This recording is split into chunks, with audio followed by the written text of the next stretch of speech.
You time to respond to Thank you, Chairman. all kinds of things. So we will turn to the gentleman from Texas for 5 minutes. Ms. Bondi, you go right ahead. I'm over here. The time is yours. Thank you. First, he brought up the president saying they indicted me twice. They sure did. They tried to impeach him twice, and you, Mr. Nadler, were one of the leads on the impeachment. I was on the other side. I lived that with you. During impeachment, you said the president conspired, sought foreign interference in the 2016 election. Robert Mueller found no evidence, none, of foreign interference in 2016. Have you apologized to President Trump? Have you apologized to President Trump, all of you who participated in those impeachment hearings against Donald Trump? You all should be apologizing. You sit here and you attack the president, and I am not going to have it. I'm not going to put up with it.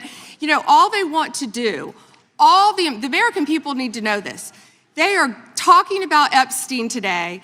This has been around since the Obama administration. This administration released over 3 million pages of documents, over 3 million, and Donald Trump signed that law to release all of those documents. He is the most transparent president in the nation's history. And none of them asked Merrick Garland over the last 4 years one word about Jeffrey Epstein. How ironic is that? You know why? Because Donald Trump, the Dow right now is over $50,000. I don't know why you're laughing. You're a great stock trader, as I hear, Raskin. The Dow is over 50,000 right now. The S&P at almost 7,000. And the NASDAQ smashing records. Americans' 401ks and retirement savings are booming. That's what we should be talking about. We should be talking about making Americans safe. We should be talking about, what does a Dow have to do with anything? That's what they just asked. Are you kidding? Mr. Jordan, Mr. Jordan. Committee will be in order. Mr. Jordan, am I going to get an extra 45 seconds added to my time? The committee will be in order. The time belongs to the gentleman from Texas. Ms. Bondi, the Attorney General can respond. Thank you. The Dow has shattered 50,000 for the first time. This is crazy. They said it couldn't be done in 4 years, yet President Trump has done it in 1 year. National median rents have fallen to a 4-year low, thanks to Donald Trump. That's why they want to focus on Epstein and our most transparent president in the nation's history. The murder rate, as I said, has plummeted to a 125-year low, thanks to Donald Trump. For an unprecedented 9 straight months, there were 0 illegal border crossings at the southern border. That's what we should be focused on. All the great work that this president has done and will continue to do to keep America safe and to make Americans safe.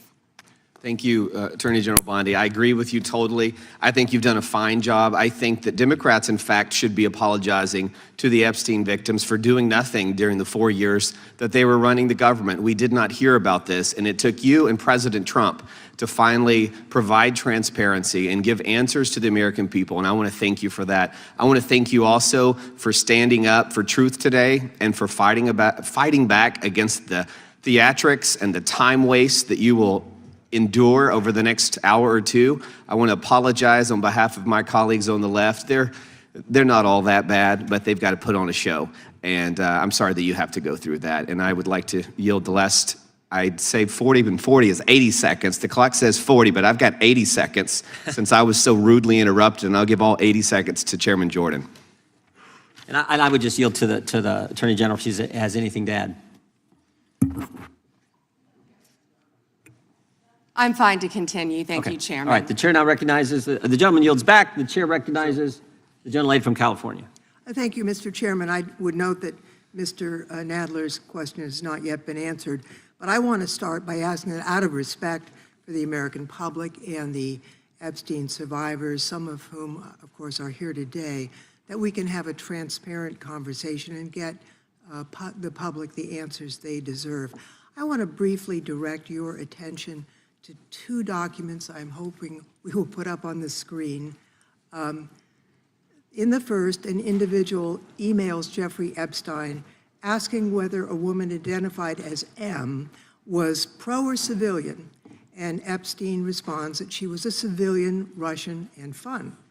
In the second email, Epstein writes to Steve Tisch about a Ukrainian girl, noting that she was, quote, a little freaked out by the age difference and stating that he would try to convince her not to return to Ukraine.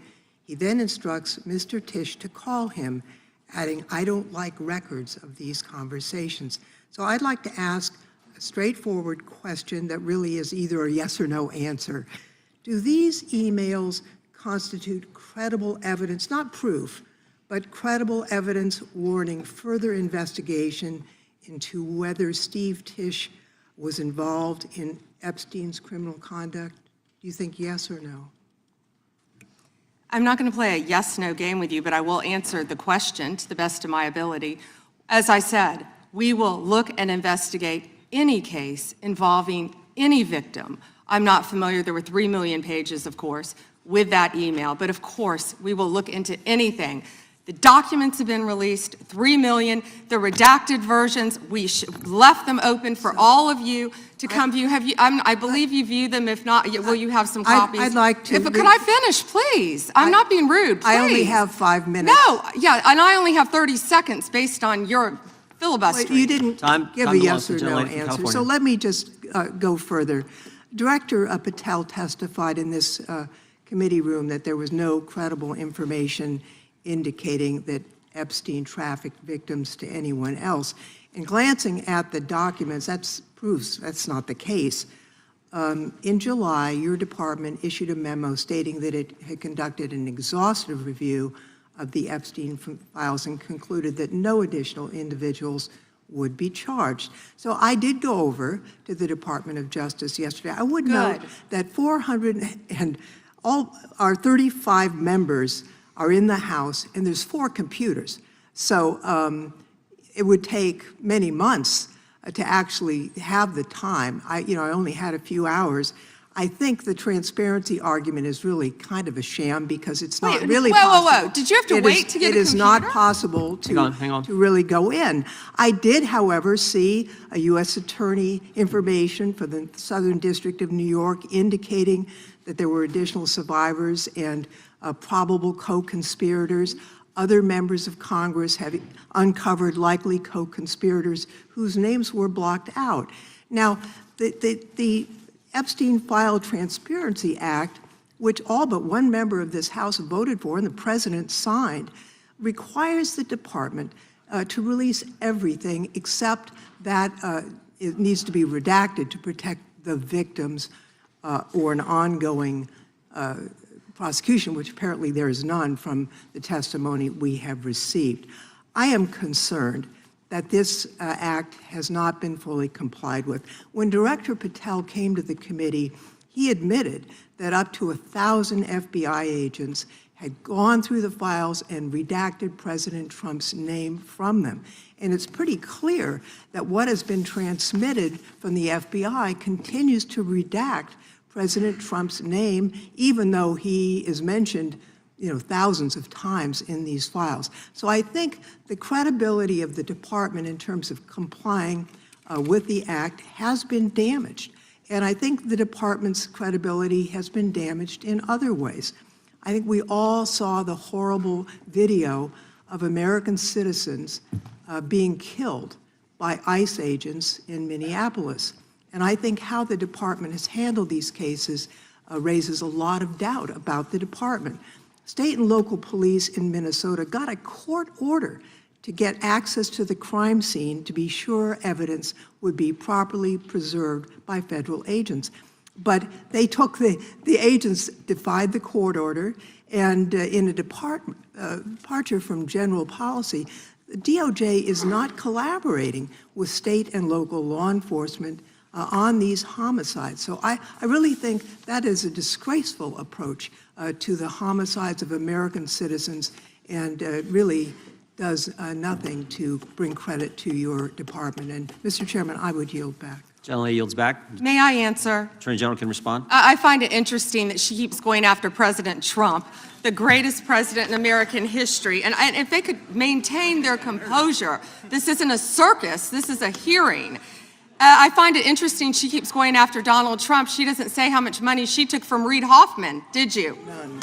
And nor did Mr. she Chairman, post regular anything. order, please. She Regular order. posted Gentle- nothing on her X account, Gentlelady- on her Twitter account during the Biden years. Gentlelady- Yet now, There all was of no a sudden, question she's asked. going after Committee will be in point of order. There was files. no Committee will be question in asked of order. the Attorney General. She doesn't just get to speak. Committee will be in order. I have a point of order, Mr. Chairman. Committee will be in order. Point of order, Mr. Chairman. Gentlelady can state her point of order.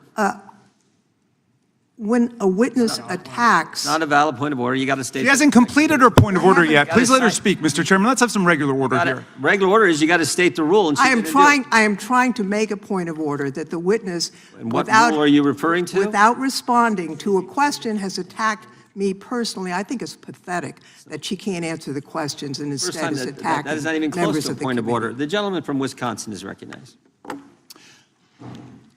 In August of last year, I sent a letter to the Department of Justice asking for assistance in seeking compensation for the town of Lac du Flambeau. Town of Lac du Flambeau is in my district, and your office replied that it was an ongoing matter and unable to comment on it, which I understand. That's just fine. But I want to set this up just as a reminder. So 3 years ago, it was at this time of year that 4 roads were blockaded in the town of Lac du Flambeau, and the temperature was 25 below zero. People had to park their cars at a neighbor's place, take the snowmobile across the lake to get their car, and then be able to drive into town. There were people 80 and 90 years old that could not, were very concerned that they'd be able to get emergency medical services. And the perpetrators of this, the tribe out there, they demanded compensation from the town. I would call it extortion. They ultimately got $600,000 from the town of Lac du Flambeau. The unfortunate part, Mr. Chairman, is that the Biden administration took the side of the perpetrators who closed those roads off, and the Biden administration made it clear to the town of Lac du Flambeau that we are not on your side in regards to this. Well, fortunately, there was a federal judge that said, no, this is wrong, what happened, and these roads should be left open, they should continue to be left open. My question to you is, are you willing to work with my office and with the town of Lac du Flambeau to further investigate this matter and seek compensation from the tribal government after their extortion of $600,000 from this little town in northern Wisconsin? Congressman, you do a great job representing your district. And yes, we would more than welcome working with you, and we are familiar with that investigation. Mr. Chairman, I would just add, we're highlighting these miscarriages of justice in the previous administration.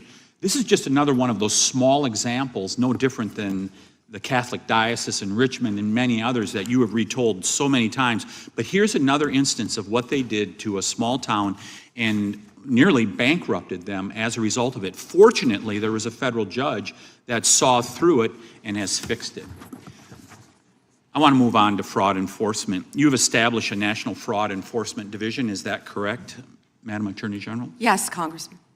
Has this new division begun any investigations and getting after those individuals that have committed the rampant fraud we've seen, like in Minnesota? Well, it's not only rampant in Minnesota, it's rampant throughout this country. Much of it is in California, as you know, and other places.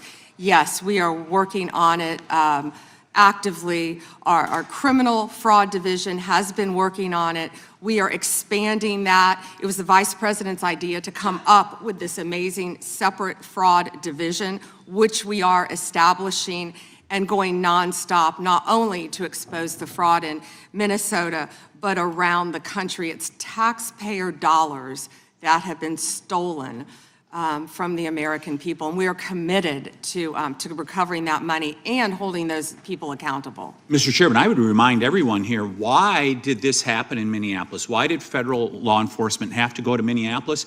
Because of industrial scale fraud. It was an assistant United States attorney that said, this is industrial scale fraud that's going on in Minnesota at this point. I sent a letter to our governor in Wisconsin. We're right across the border there. My district is only 20 miles from the city of Minneapolis. And I asked him to open the books for a federal audit on food stamps and Medicaid. Don't you think it would be a good idea for every governor to do that at this point? It protects the citizens, and I can't understand why that's not happening. And yes, I do think that's a great idea. It's happening around this country. And when our new division with Colin McDonald is established, it's established when Colin is confirmed. He's amazing. I think you've met with him, you said, Chairman. When that is established, we're going to work on both sides of the aisle. That's what we want to do, to stop fraud in every city, in every state in this country. We will continue to fight for the American people. So you would encourage every governor across the United States, after what we have seen in Minnesota, what we almost certainly know is happening in other states, you mentioned California, you would agree that every governor should avail themselves of federal resources to make sure that this industrial scale fraud is rooted out to protect the taxpayers of the United States. Is that correct? Absolutely. Mr. Chairman, I yield back. Gentleman yields back. The gentleman from Tennessee is recognized. Thank you, Mr. Chair. First, I'd like to thank you for holding this hearing and holding it in a proper fashion as you have. Secondly, I'd like to thank all of the victims of the Epstein case who've come here to attend this hearing, for doing it and for being brave and trying to move this justice forward. I apologize, I can't do it with the Attorney General not recognizing you. That's embarrassing. I am from Memphis, General Bondi, and Memphis does have the task force there. The Memphis Safe Task Force has been operating in Memphis for several months, and we do have a Democratic Mayor, Paul Young, and he's not against the task force, but he is against ICE being in Memphis, and he's not in favor of the National Guard being in Memphis. And I concur with him on those positions. I think the DEA being there, the alcohol, tobacco, and firearms, the FBI, who have been in Memphis in other ways, having more people there is good for Memphis. Crime has gone down in Memphis, but it went down 25% before the task force got there under the direction of Mayor Young and Director Davis, Chief Davis. It's gone down about 15% more since then, and that's good. But I would like to comment that Mexico City's homicide rate has gone down 40% during the same time, when Memphis has only gone down 25%, and that's not necessarily because of the task force, although the mayor says he thinks it's helped. So I thank you for that. You would agree, I presume, that violent crime in communities across our country is critically important, and that's why the task force is there. Is that not true? Yes, and if I can just add to that, I think the surge, the FBI, our FBI under the leadership of Director Patel, came in and did a surge in Memphis. Earlier. Prior to the task force. Yeah, and thank you for saying that about Mayor Young. He's been great to work with, and thank you. He's a good guy. He's a very good guy. One problem I've got with where we are in priorities here. A recent Department of Justice, National Institute of Justice report based on arrest records in Texas and in California found that undocumented immigrants were less than half as likely as U.S.-born Americans to be arrested for homicide.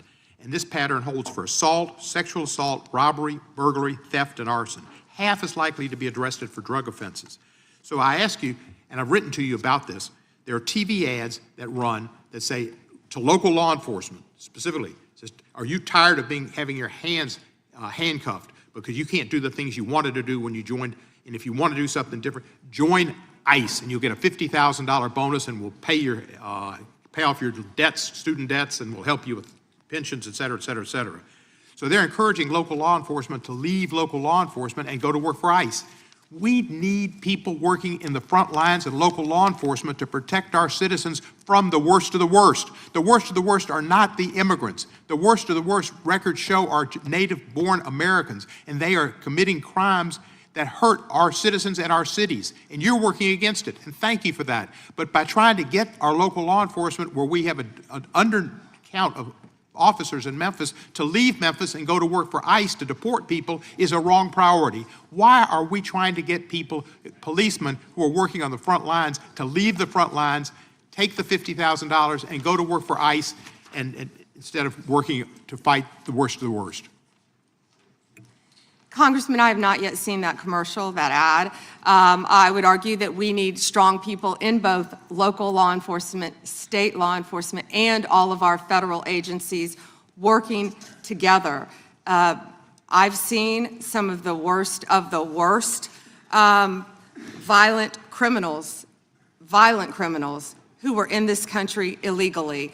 We both know that. And in Memphis, working hand in hand, I want to stick with Memphis and your mayor and what you discussed, because there have been nearly 6,000 arrests as of February 8th, and I think you agree with this, in your district, and almost 600 gang members. What we found in Memphis, a lot of the gangs are local gangs. But 600 gang members were taken off the streets. Because I've only 40 seconds. I'm going to agree with you. Yeah. I thank you for that. And 148 missing children were recovered by all of us working together, and nearly 1,000 illegal guns were seized as a result of us working together. And I don't disagree with some of the things you said, but there are questions about those children, but it's a different thing. The fact is, ICE is running rampant, and you are not investigating them. When they killed Mr. Prete, and Miss Good, that was an execution, and you did not investigate it. And you tried to investigate her, Miss Good's widow, and you tried to investigate Mr. Prete. They were executed, like Kristi Noem executed her dog. And that was wrong. And you should investigate those people, and you should investigate anybody that uses a weapon, in federal official or not, for civil rights violations. I yield back the balance. Gentleman yields back his time. Madam Attorney General, anytime you need a break, just let us know. If not, we'll just keep going. The chair is now recognized for 5 minutes. Madam Attorney General, you're not allowed to exercise your constitutional rights in a way that tramples on someone else's, are you? No. No, you can't do that. I mean, you have a right to petition the government under the First Amendment. That doesn't mean you can come into this room and start screaming at Mr. Raskin or me or anybody else and disrupt a congressional hearing. You have a right to protest on the street, but that doesn't give you a right to go into the Capitol and disrupt Congress. Something these guys talk about every day. You can't do that. So when Don Lemon said that he was exercising his First Amendment free press rights, freedom of the press rights, that's not really accurate, because he was trampling on other individuals' rights. Is that true? Chairman, we will always protect our churches and the freedom of religion. And yes, that's accurate. First right mentioned under the First Amendment, freedom of religion, freedom to practice your faith the way you think the good Lord wants you to, right? That's right, under the federal government. And isn't it true that Mr. Lemon met at a shopping center with the rioters who entered City's church in St. Paul, met with them prior to marching to the church? He did meet, and this is a pending case right now, so I will only stick to what is in the four corners of the unsealed indictment, if I could, Chairman. Yeah, I'm There's a lot more that will come out. But under the four corners of the indictment, yes, he did. They had an operation called Operation Pull-Up. They said they were gearing for a resistance. They met in a parking lot, and they caravanned to a church on a Sunday morning when people were worshiping together. And Mr. Lemon said that he live streamed before entering the church with the rioters. Didn't he say we're going to head to the operation? Didn't he say this he said this on camera, is that right? Yes, Chairman, yeah. And more. That he was in Minnesota, and that, as you said, they were gearing up for an operation. So you can't do that. This is why this is, I think, so important that this guy be held accountable, and I think why you guys have charged him and indicted him. Moving to a second subject here, will John Brennan be indicted? Mr. Brennan lied to the committee, which you're not supposed to do. Last Congress, when we deposed him, he definitely, 18 U.S.C. 1001, we're all familiar with it. He lied to the committee, and the Congress, and I think the country would like to know if, in fact, he's going to be indicted for lying. And here's why it's so important. I'll give you a chance to respond. Here's why it's so important. It wasn't just that he lied to us, it's what he lied to us about. He lied to us about when all this weaponization against the President of the United States started. He lied to us about the dossier, and specifically what what role the dossier played in the intelligence community assessment. Because we know back when President Trump was first elected, first term, this is when it all started, which led to the Mueller and to the impeachment and to the Jack Smith and all the stuff that's happened in the last decade. But it began here, and he lied to Congress about the role he played. And I just want to read a couple of things he said during that deposition before I give you a chance to respond. Mr. Brennan, when asked a question, said the CIA was not involved at all with the dossier. He said it was their purview, FBI's purview, and not ours. He also said the CIA was very much opposed to having any reference or inclusion of the Steele dossier in the intelligence community assessment. Well, that's interesting because declassified information that was declassified